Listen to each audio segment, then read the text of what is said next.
Hey, everybody. Welcome to the Muckrake Podcast. I'm Yates Sexton. I am sitting in a gas station parking lot in my car. My apologies. America's infrastructure absolutely blows. But guess what? I'm excited to be here. I'm talking with my good friend, Nick Hauselman. Nick, how we doing, man? It's so funny. I was having the same issues with the infrastructure and just like the state of our roads the other day. It's really frustrating. It's bad. Frustrating is a kind way of putting it. I Sure. think it's putting it in action. It's allowing for empathy. We have allowed, by the way, I believe in the 50th anniversary of the interstate system, which has not really been taken well care of. Basically what has happened in this country is that we have created all kinds of amazing things in the mid 20th century, and we've just allowed them to go to shit, Nick. Just absolutely gone to shit. It's like driving through a war zone out there. Oh, I agree. And it just feels helpless because, it's funny. At some point in Chicago, way back in the day, the mayor, Daley, the second Daley #2, he decided to fix a lot of the potholes and all the sidewalks and all that stuff. And I always felt like that was a really smart idea because Sure. whether or not he was doing anything with other policies, here were some very visual things that you can see that actually felt tangible. But I don't know if that blueprint is spread across the country or anyone else No. has done that since, because I got to tell you, like in LA, the state of our roads is horrible, and it's really frustrating. There's so many things that are horrible here. That is one of them, and it would be just an easy thing just to kind of take care of, and they don't even want to spend money on that. I guess I don't know. What's incredible is that we've created all these things post World War II that are like almost wonders of the world, and instead of keeping them up, we've let them go into absolute decline. And here's the thing, Nick: we live in a country where we could have high-speed rail, where we could have better ways of getting around, and we're going to go ahead and we're going to go with the car, we're going to go with the interstate, and we won't take care of that. Either way, you're absolutely screwed. But that is not what we're here to talk about. This is not your favorite podcast about highway infrastructure. We have to talk about what is going on in American politics right now. And I got to tell you, folks, things are getting fascinating.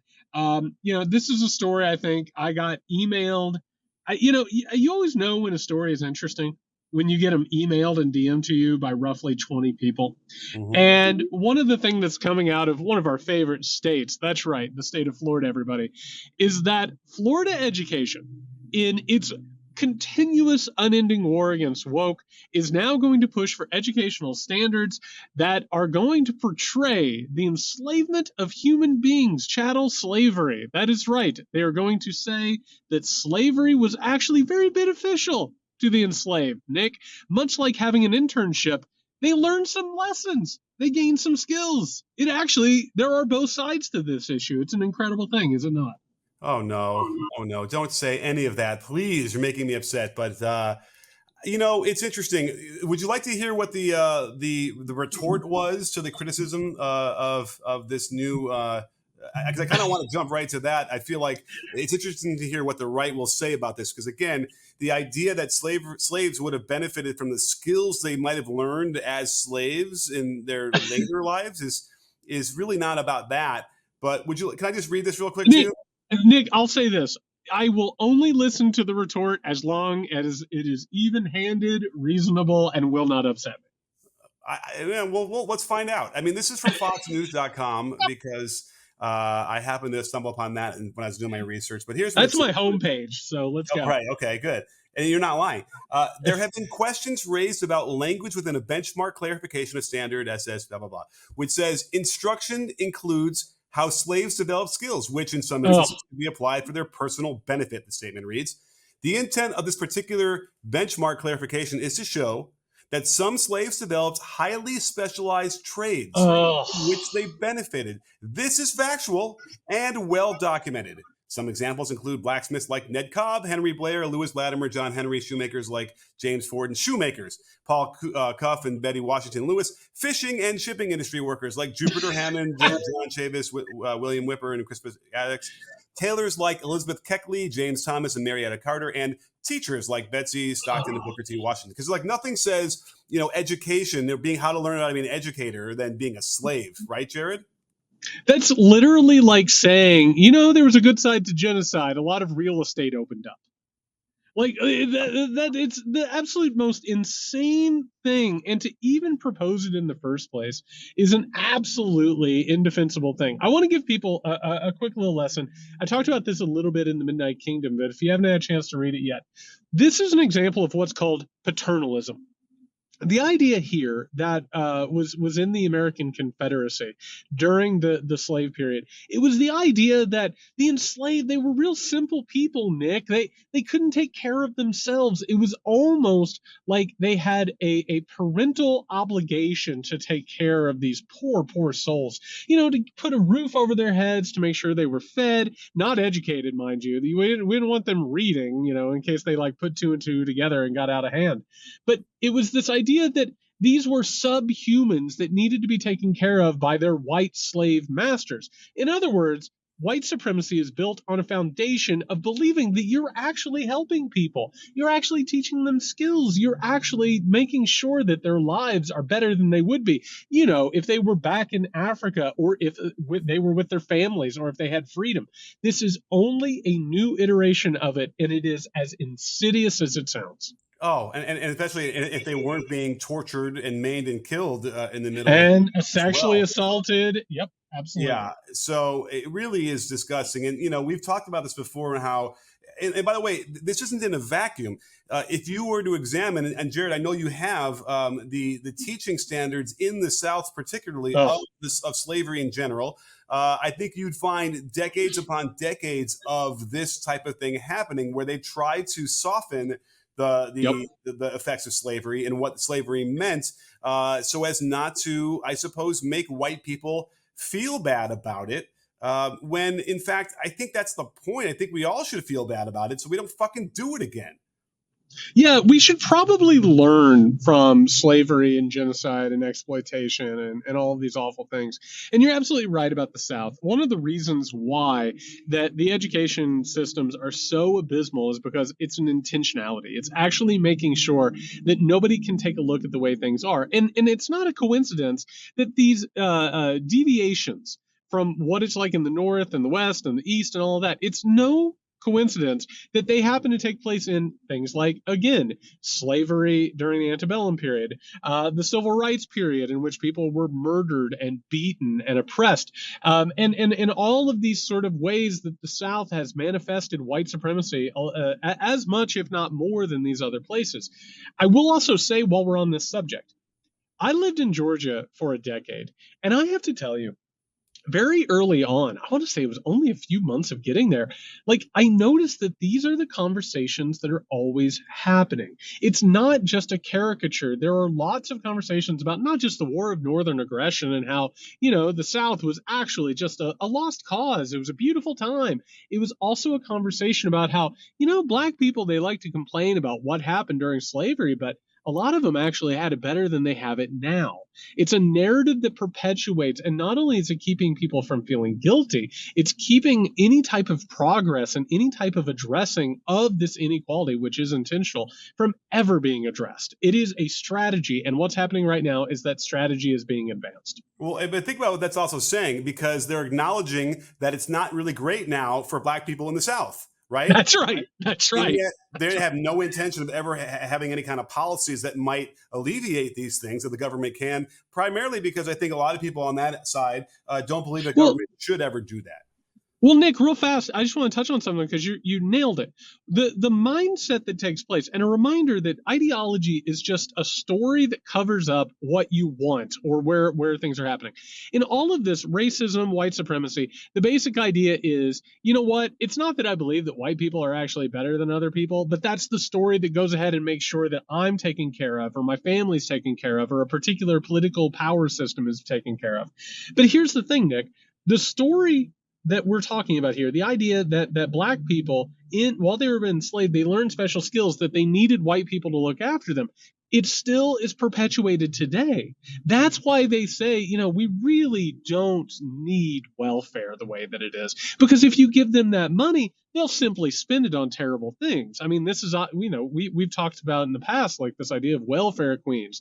That fantasy, that myth, that conspiracy theory is based on the idea that these people are not at the level of others. And because they're not at the level of others, you should have a political or an economic system that keeps them lower. That way, don't worry that white people will go ahead and make sure that they're okay, but do not trust them with the money or the goods or the resources themselves. I mean, that is perfectly said. And I have a quote for you. I'm going to let you guess who said it. Quote, no one should be instructed to feel as if they are not equal or shamed because of their race. In Florida, we will not let that far left woke agenda take over our schools and workplaces. Oh, God. There is no place for indoctrination or discrimination in Florida.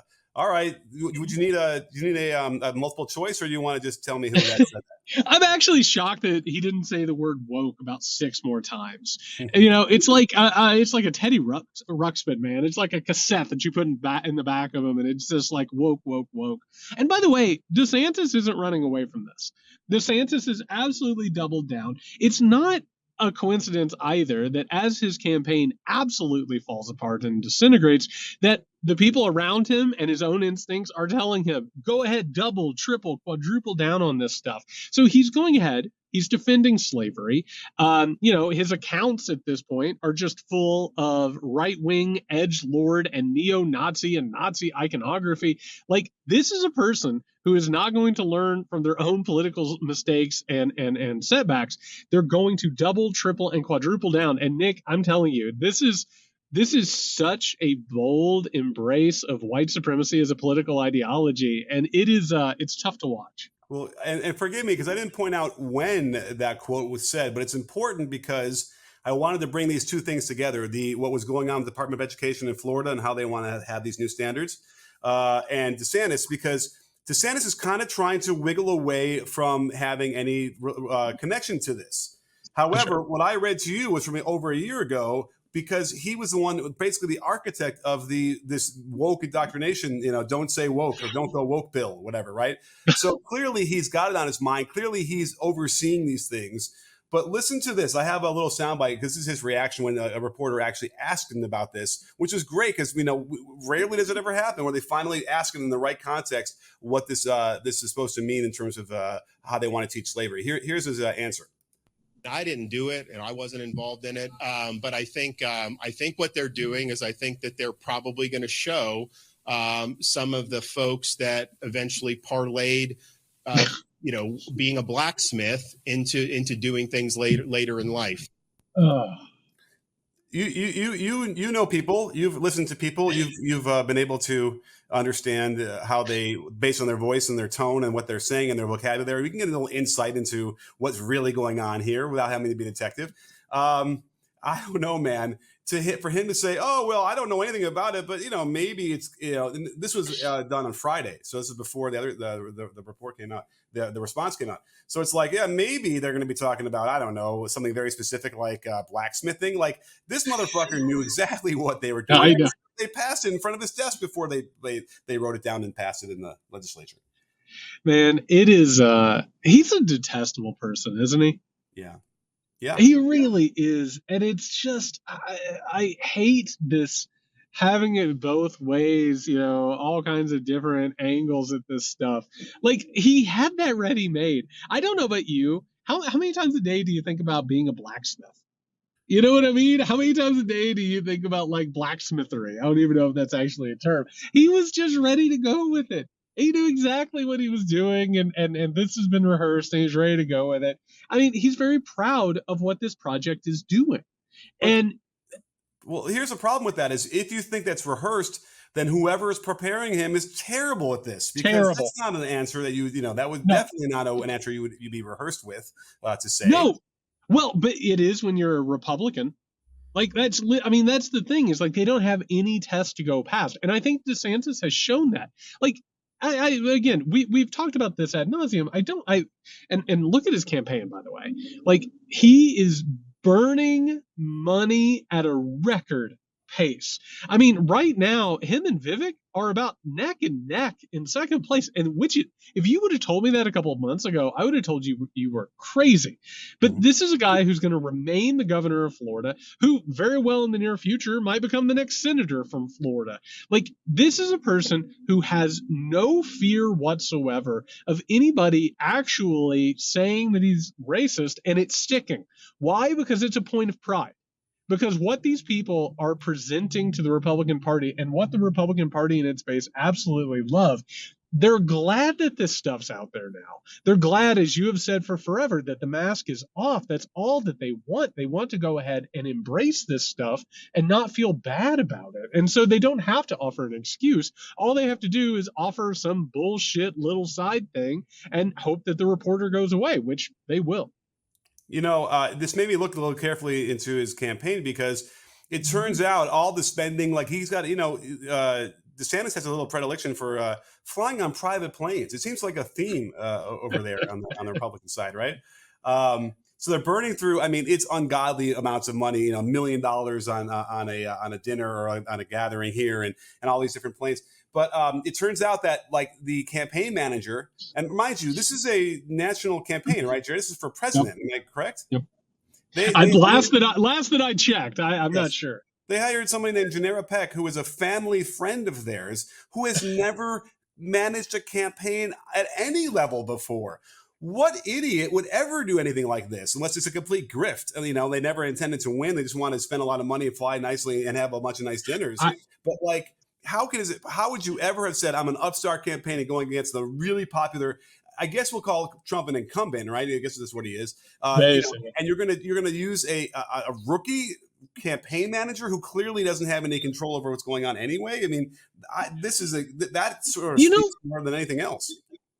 I think I've been on the road a little bit. I've been thinking a lot about DeSantis and what's happened here, because this is a really impressive failure so far. And one of the things that's, I think, happening is I think that they literally bought into the story about DeSantis, that he was so competent that it literally didn't matter what they said, what they did, who was in charge of this, who was in charge of that he was going to become the heir apparent to Trump, and everybody would simply accept that. And I got to tell you something, Nick. I think what has happened here is I think that the DeSantis team made a real error in reading the Republican Party. And, they're in with the online right, these neo-Nazi Groyper people, they're in with like the Claremont people, all those people. I mean, it is like this cyclical thing with all of them, this feedback circle going back and forth. But meanwhile, they lost out on like the emotional connection with Trump. Do you know what I mean? Yeah. It's like, They missed out on the fact that like Trump represents to his base something deeper than just a politician. Like I posted about this the other day. He's like an abusive father to them. And as a result, like it has turned into this really abusive relationship that I don't think that they're able to get away from. And DeSantis hasn't been able to offer anything alternative to that. You can't argue facts. You can't argue logic. You can't speak quote unquote reason, even though DeSantis isn't talking reason. But they haven't been interested in even making a case. And you're right. They're just flying around burning money like it's going out of style. Yeah, and it's the culture war stuff. I mean, they're never getting the policy. And so in this article about Politico, they discussed how, that the video that we discussed a couple of weeks ago with Peaky Blinders in there, all sorts of the most homoerotic, but also in the same time homophobic. I don't know if there's a term for that kind of content, but that was made internally. And they decided to like let it leak out from someone else, and then remember DeSantis then retweeted it and like shared it as if it was sort of officially theirs. That's a mistake. That shouldn't have ever happened. And then now, did you hear what he just did recently with Bud Light? Have you heard the most recent news? Have you heard this one? Have you heard this one? Yeah. It's this new war on Bud Light, which I got to tell you, the number one threat to American security right now. That's right, everybody. Bud Light. Listen to this. We do have these shares. We believe that when you take your eye off the ball like that, you're not following your fiduciary duty to do the best you can for your shareholders. So we're going to be launching an inquiry about Bud Light and InBev, and it could be something that leads to a derivative lawsuit filed on behalf of the shareholders of the Florida pension fund, because at the end of the day, there's got to be penalties for when you put business aside to focus on your social agenda at the expense of hardworking people. Ooh, this is going to be an interesting conversation, Jared. I gotta tell you something that just clicked into place with me listening to that, Nick, which is this. I think another fundamental understanding of the Trump supporter is the idea that they're more interested in actually doing things than not doing things and feeling like they're doing things. You know what I mean? Like the majority of what Trump says he's going to do, he doesn't end up doing. It just feels good that he's saying it. DeSantis keeps picking these fights with Bud Light, with Disney, and then people are like, okay, you're doing this. Like, what ended up happening? And he's like, well, not much. And that's like, that doesn't really help. That doesn't really do anything for anybody. Well, it's just like, when Trump wanted Zelensky to announce an investigation into Biden when he was impeached for that call, he never intended for them to actually have the investigation. He just wanted it to be announced. They just want to announce these things. Now, here's the thing that no one is going to get, at least on the right, is that think about what DeSantis is proposing. He feels that the Bud Light's advertising, arm did this terrible thing. They're woke, yada, yada. So he wants the government to step in and control how these companies run their business. Right? That's basically how are they going to run their advertising? That doesn't sound like capitalism to me. What does that sound like to you, Jared? I'm sorry, I can't hear you over a rousing rendition of the Soviet. Yes. Where is the Soviet Union, the national anthem when you need it? This is fucking communism that they're now proposing. It's communism. This is where we've come. This is how full circle we've come. Is now they want communism when it's against their perceived religious moral values.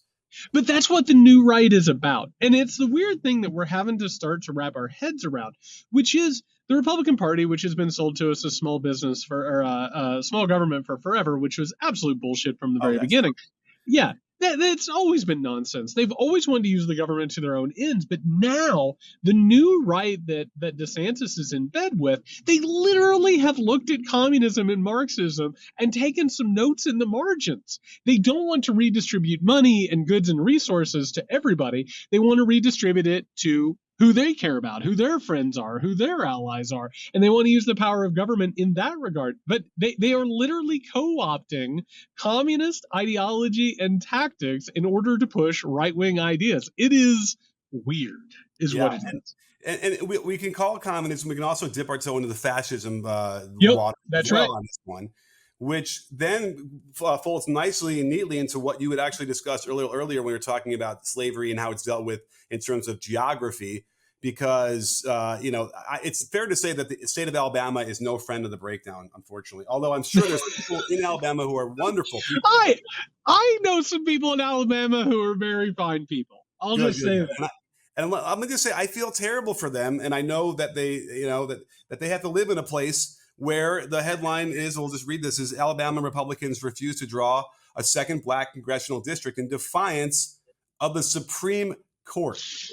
So they're still doing this shit, and I wonder what John Roberts is finally going to say now that he unleashed all of this on himself. I can't wait until the Supreme Court's troops march on down, to make sure this thing takes place. No, it's really cool, isn't it? How you can either pay attention or not pay attention to the Supreme Court.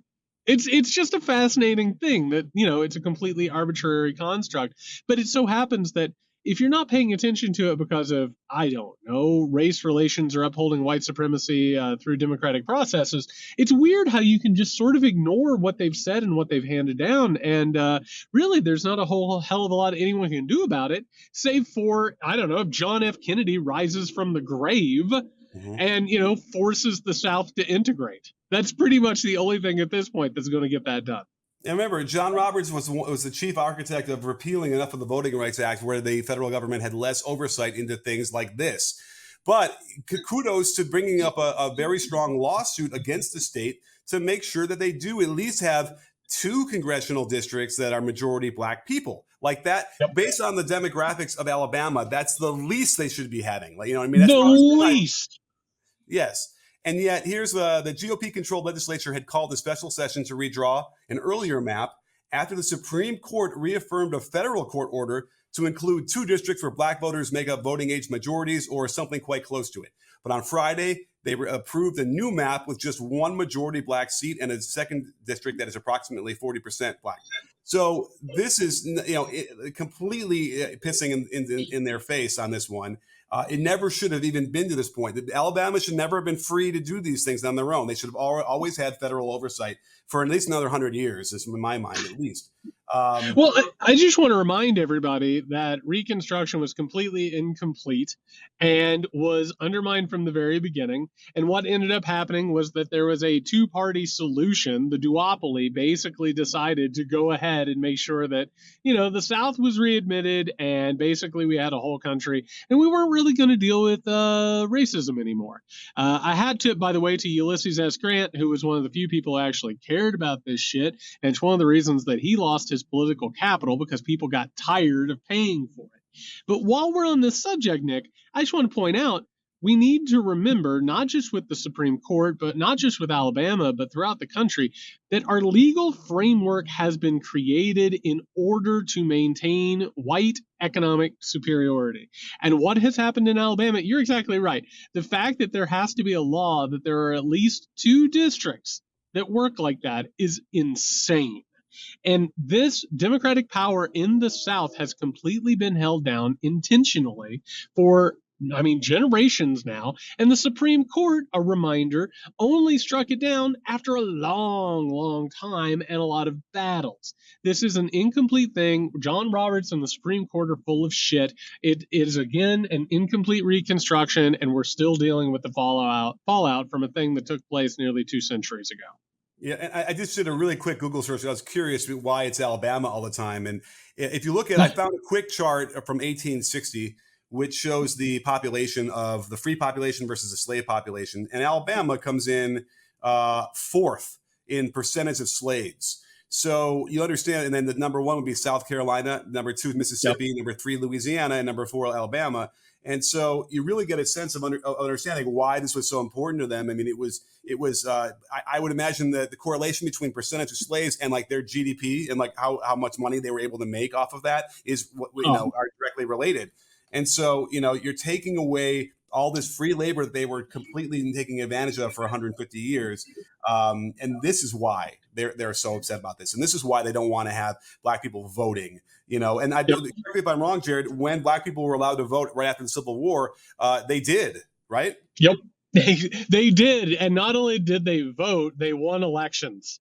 And I want to point out, in something that you touched on very, very briefly, I'm glad you mentioned that South Carolina was the highest in that. And it's almost like that was an economic factor in why they were the first state to secede. And when you take a look at how all of these things work, it is about maintaining an order that was supposedly shut down, not just by the Civil War, but by the Supreme Court and one of its rare liberal bents. And I got to tell you, like, this is something that has to be taken care of. And the fact that Alabama is just thumbing their nose at this ruling tells you everything you need to know about the fact that this stuff is not actually taken care of yet. Do you think that there's a connection between, so you know how an art form gets kind of really cool and popular, and then they come in and they bastardize it and they make it all terrible, poppy. They make it all poppy for general consumption. Absolutely. Yeah, and it's like they exploit it and they have to all these different things. By the way, I just saw the Barbie movie. We'll talk about that on Thursday. But I almost feel like it's almost, in 1492 or whatever, as people came to this new world to create something better, right? And then in the same way, capitalism kind of comes in and is like, no, we're gonna exploit all this stuff as worse as any country has ever done in the face of the earth in their history of the planet. And that's sort of what it felt like, right? This is all about money ultimately. In reality, right? I mean, once it becomes about money, then it's easy to explain away why, black people actually were, they benefited from slavery. Like, that seems to me that the big force here pushing and making it palatable to people. Well, and again, going back to the idea of ideology. So if you're an enslaver, or let's say, for instance, you're just a blatant white supremacist, The reason that you want to believe that stuff is because you don't want to believe that it's purely an economic or a political choice, right? Like that to think to yourself, I'm a bad person who is doing this awful thing to this person, like that doesn't jive. That's if only if you're a psychopath and you don't care about right and wrong is that ever actually a possibility that you're being held. Otherwise, you tell these stories to yourselves.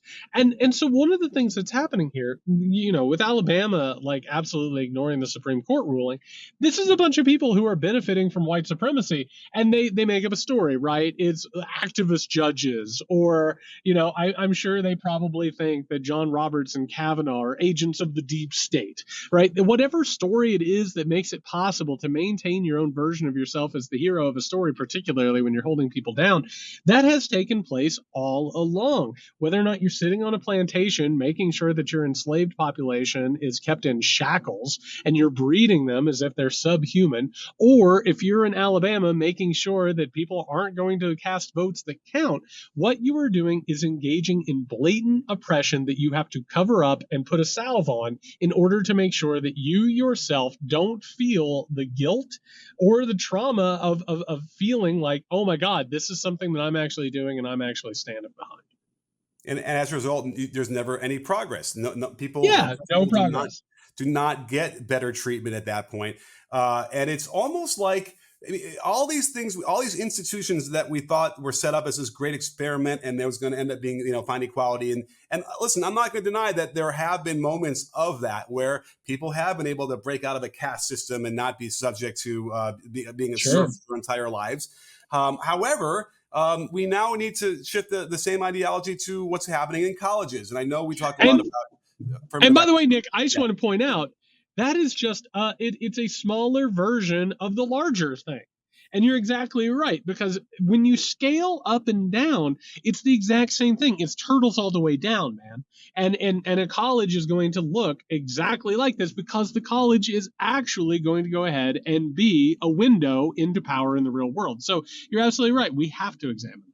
Yeah. And so a new study came out, which is interesting because as a piggyback to the affirmative action striking it down from by Supreme Court, the New York Times came out with an article that said, study of elite college admissions data suggests being very rich is its own qualification. And part of the problem I have with a lot of this is that we're wringing our hands over, a couple of colleges, right? It's 12 or 13 out of the thousands that are in America. But what we find out is that it really is important, especially if we're looking at this through the gaze of money and how much you can make. And of course, we're much happier when you make more money, right, Jared? Isn't that how the story goes? That's why all of the wealthy people are incredibly happy and they're not inflicting their sadness on the rest of us right now. Well, let me give you the first, the top line here as a quote. A large new study released Monday shows that it has not been because these children had more impressive grades on average or took harder classes. They tended to have higher SAT scores and finely honed resumes and applied at a higher rate. But they were overrepresented even after accounting for those things. For applicants with the same SAT or ACT score, children from families in the top 1% were 34% more likely to be admitted than the average applicant. And those and those from the top 0.1% were more than twice as likely to get in, top 0.1% of income based on their parents' tax returns, of which they had access to, which is a rare thing to be able to do. But they were able to combine all those things and look at this. It's not just the Ivies. They also look at Stanford, Duke, MIT, and the University of Chicago. MIT is not in the Ivy League? I thought they were. Anyway. No, they're not, but they're adjacent. You're talking about the upper crust of American universities. And then, in effect, the study shows these policies amounted to affirmative action for the children of the 1%, whose parents earn more than $611,000 a year. Well, I'll tell you a couple things, and I want to set the table because this is important stuff for us to talk about. When we were talking about affirmative action, you were talking about, some universities are going to figure out a way to go ahead and take in diversity into account. That is true to the vast majority of universities. State universities, some of the higher universities, they absolutely do want diversity, and they want to make, I talked about last time, I think I used the University of Minnesota as an example. They absolutely want to do that, and they will not fall in line with what the Supreme Court has said. But the upper crust, and by the way, the people who go to the regular universities like that, they're absolutely joining the professional managerial class. They're absolutely making a decent living. They're having decent lives. But when you talk about the elite universities, the Ivies, and the ones that you've mentioned, these are gatekeepers. And they always have been. And they are not interested in affirmative action. They're not interested in diversity. What they're interested in is continuing what they've been doing all along and what universities have been doing since they first started, which is reproducing the ruling class. And so here's the thing. It starts not only with wealth, being able to pay for tutors, being able to pay for the right type of hobbies, the right type of athletic, extracurricular activities. The rich are buying college advisors. They're buying people to teach their kid how to get into the best schools. And on top of that, Nick, I got a little bit of bad news for you. Are you ready? What? If you are wealthy and you're powerful, chances are that you have a lot of access to people who are not going to just write letters of recommendation on behalf of Bobby or Susie, but you might be a legacy as well. Your parents might have gone to that institution, or they might know someone who went to that institution because they run in the same circles. They're self-perpetuating. And that is what the major universities want. And this study, I mean, it puts a face on something that we've all known was happening, but to see it in such stark contrast is pretty amazing. Sure. And for what it's worth, in this article, they did say public flagship universities were much more equitable. At places like the University of Texas at Austin and the University of Virginia, applicants with high-income parents were no more likely to be admitted than lower-income applicants with comparable scores. So you were right. We do see that in almost every other, school, I'm imagining, across the country people who are applying. But that is the issue here: is that it's again a microcosm, or it's just more of the same pattern that we keep seeing. Here's my question, though: is so, over the years, a lot of the Ivies have become more diverse. I think that's true, certainly compared to like the 30s and the 20s and before, right? So in theory, legacies should also, as enough time goes by, reflect that as well. But I wonder if what you think, would that really end up being reflected in legacies if that's the case? I mean, if that is the case, I mean, you got to take in consideration the declining birth rate. I mean, there's a real possibility that it would be basically a pretty static through line, because that's the thing, is these universities were only sticking with affirmative standards. That's it. They had no interest to go any further than that, save for a few very, very specific types of people that they were going after. But otherwise, no, they've been very interested. And again, I don't think if you ask these people outright, are you interested in carrying out a white supremacist, capitalistic, ruling class? I don't think that they would understand they were doing that or think they were doing that, but that is absolutely what they've done and what they've shown through their actions. And part of our this podcast is talking about the ruling class, or the people that control America. Yep. And that's why it's another interesting thing of why we focus so much on the Ivy League schools and these other kind of schools that are in that same form, because in the article, it says less than 1% of American college students attend the 12 elite colleges, but that group plays an outsized role in American society. 12% of Fortune 500 CEOs or chief executives and a quarter of U.S. senators attended those schools. So did 13% of the top 0.1% of earners. I mean, it's staggering what that seems to imply, that if you get into one of these Ivy League schools, what you can then are maybe allowed to do versus other schools that are not Ivy League. Yeah, I mean, that's exactly the right thing, which is why things have gotten so crazy in terms of, parents throwing out money, bribing people. It's the opportunity not just to be wealthy, but to be exceptionally wealthy. It's not just to be powerful, it's to be exceptionally powerful. I mean, people go out and they become doctors from all kinds of institutions, but we're talking about the cream of the crop. We're talking about people who want to go out and become ambassadors. They want to become senators. They want to become lawyers who make the law and really move and shake things. What happens at that level, at that Ivy League level and the Ivy League adjacent level, is basically you are getting tested and you are getting approved to be part of a perpetual ruling and wealth class that makes sure that this is how our government works and how it stays working. And if you look around, Congress, the Senate, the Oval Office, that's what's at play and what has always been at play. And it's something that makes people feel itchy because it feels not just hierarchical, but it feels, like it's inherited. And I know it makes people feel itchy, but that's only because it's true.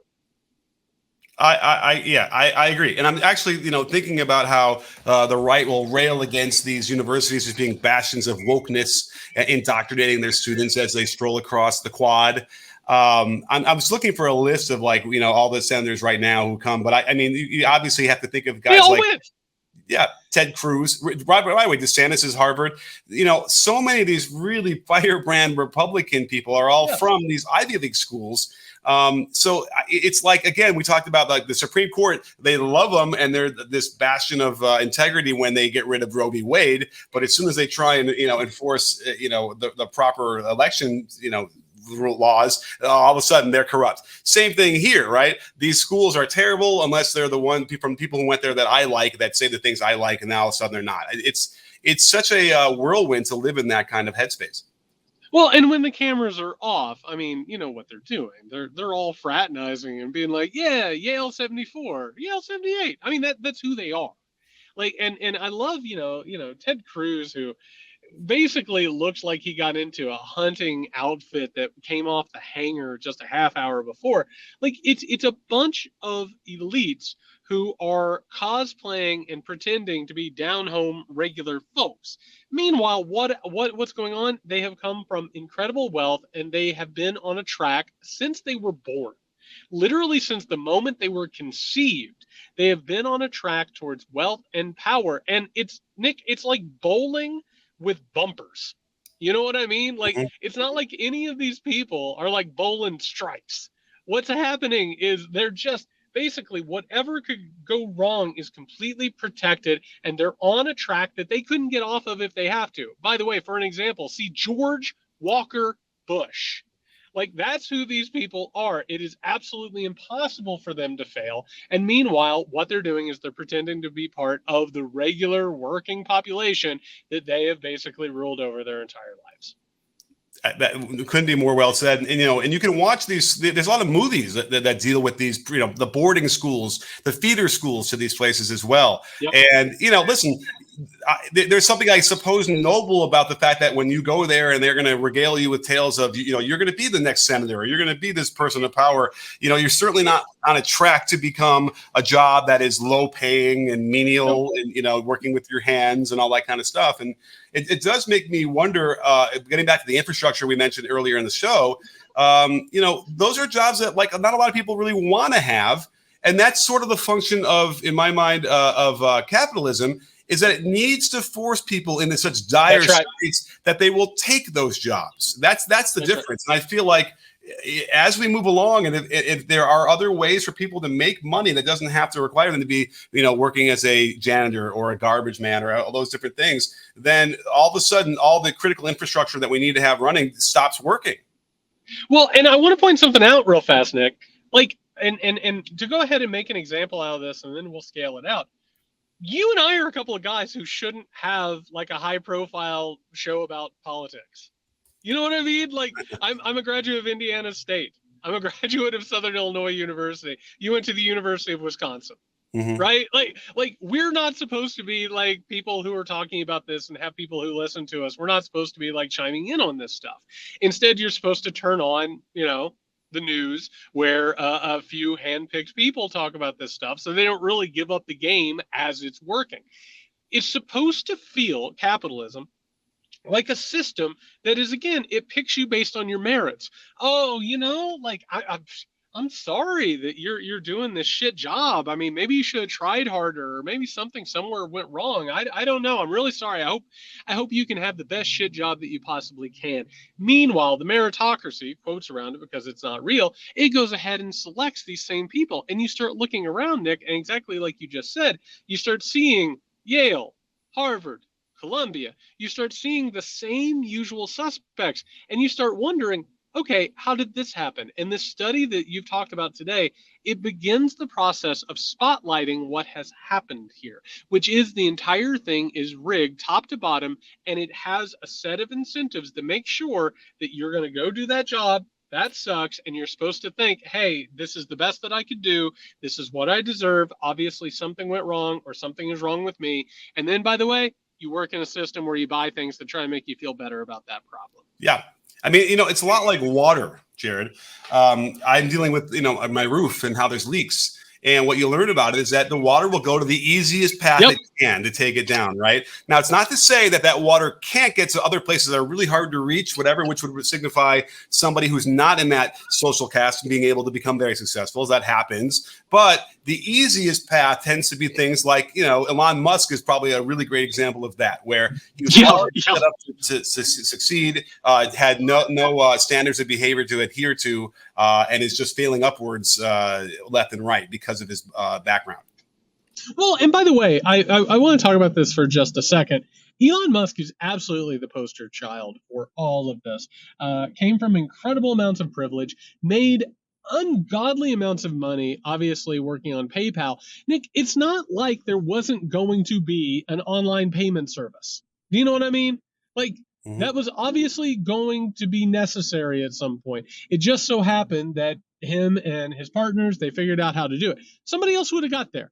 Every product always has a bunch of different competitors. You make your money and then you go forward. That's not to say that he doesn't deserve to have a lot of money for figuring that thing out. But you also have to take a look at why he was in a position to do that and what is he doing with things now. I got to tell you, we're recording this on Monday.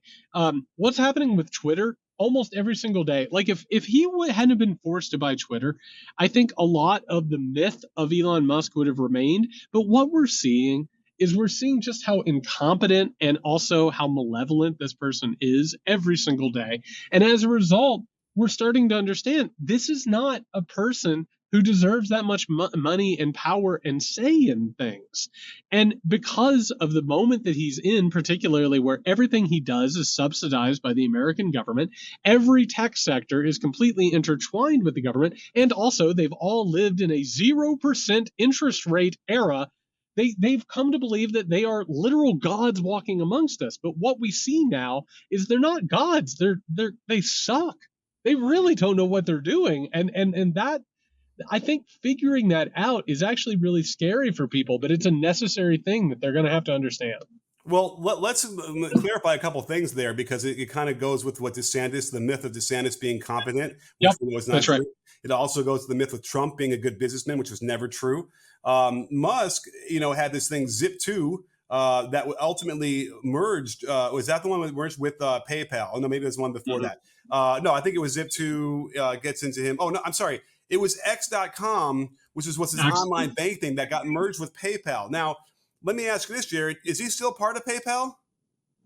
The answer is no. And there's a reason why. They kicked his ass out of there because he was such an awful businessman.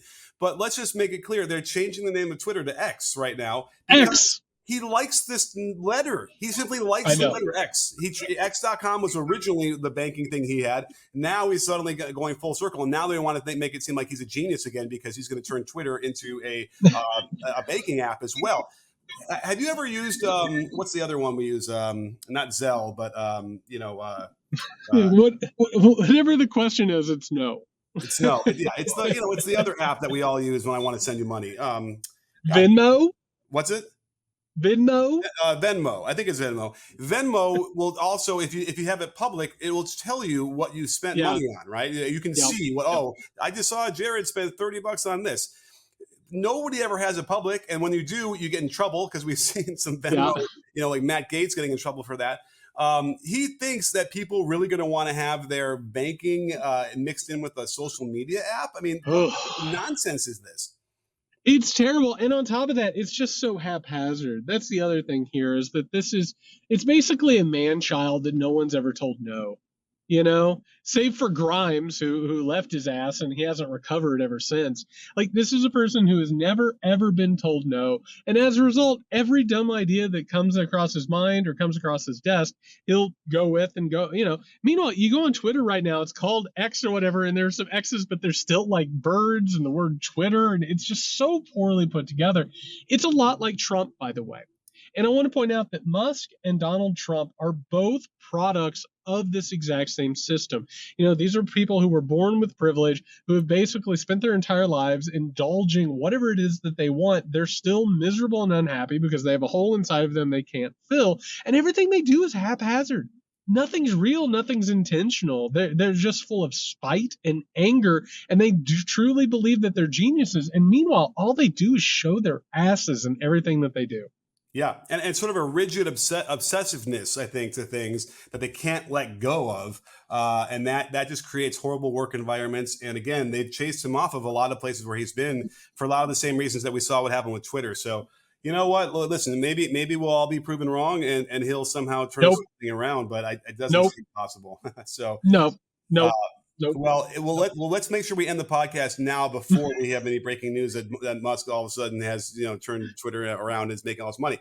But can you please make sure that you get home safely? That's my biggest concern right now. I will, and before I go, I just want everybody to remember: hey, you're listening to this podcast. You listen to this podcast every week, and not only do you listen on Tuesdays, but on Fridays, when you got your coffee in the car, you're getting behind the wheel, you're getting ready to go to work, you're like, man, it's Friday, I can't wait for the weekend. You know what I'm going to do? On my way to work, I'm going to listen to the first 15 minutes of the Weekender of the Muckrake podcast. Why are you denying yourself pleasure? In this world, with all of the things that we're having to talk about and look at and feel awful about, why deny yourself the pleasure? Go over to patreon.com/muckrake podcast. Become a patron. Listen to the whole show. We have a great time on them, do we not? Oh, really? It's just a great show. It's a great time. A great show. Great show. Patreon.com/muckrake podcast. Support the show. We need your help. All right, everybody. We'll see you on Friday for the Weekender. In the meantime, Nick is Can You Hear Me SMH over at X. Over at the X. And I'm JY Sexton. Until then, be safe.